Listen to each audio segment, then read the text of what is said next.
LG might be late to the party, but is the G4 any good? Let's find out. I am Jonas Chen, this is TechSeconds, and we do apologize for taking so long to review this phone.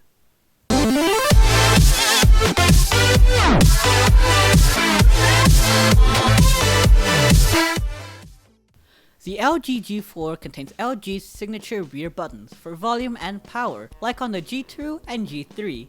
This allows the G4 to be clear buttons around its sides, giving it a sleek look. The rear of the phone also contains a speaker, the 16 megapixel camera with a color spectrum sensor, a laser guided focus, and a single LED flash.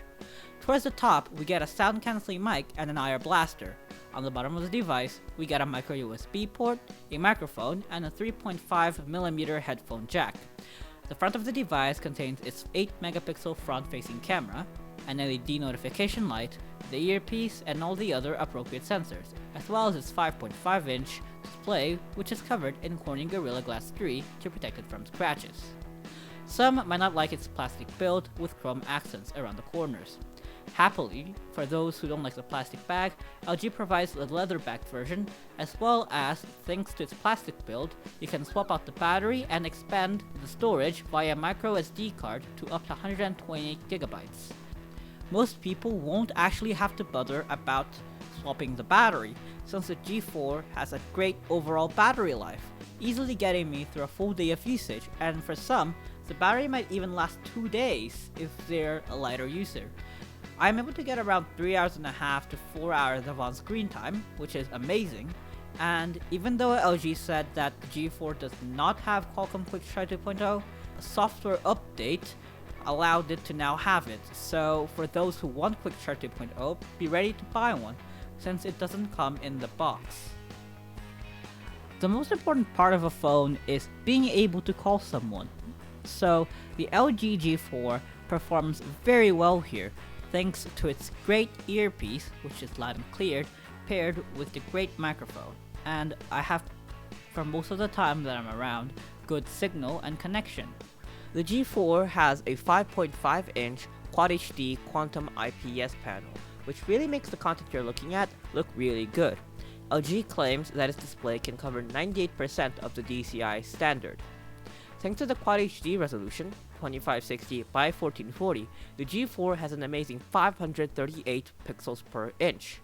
That means that any content you look at looks super sharp and you really can't tell any pixels apart. The G4 comes with a 16 megapixel sensor, an f1.8 lens, a laser guided focus, and a color spectrum sensor.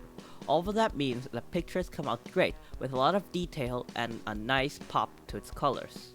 The 8 megapixel front facing shooter also doesn't disappoint, since it takes pictures with a lot of detail. The G4 might not pack the most powerful Snapdragon processor around, though the 808 is still a very good chip. It comes packed together with the Adreno 418 and 3GB of LPDDR3 RAM.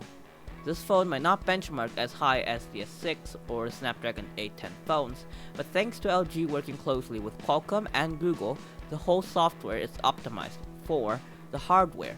Being so, games such as Asphalt 8 and Nova 3 run fast and load up quickly, and thanks to the small usage of RAM of the OS, you can quickly launch the apps and then go back to them while multitasking.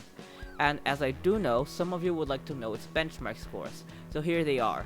For 3D Mark, it scores 18,772.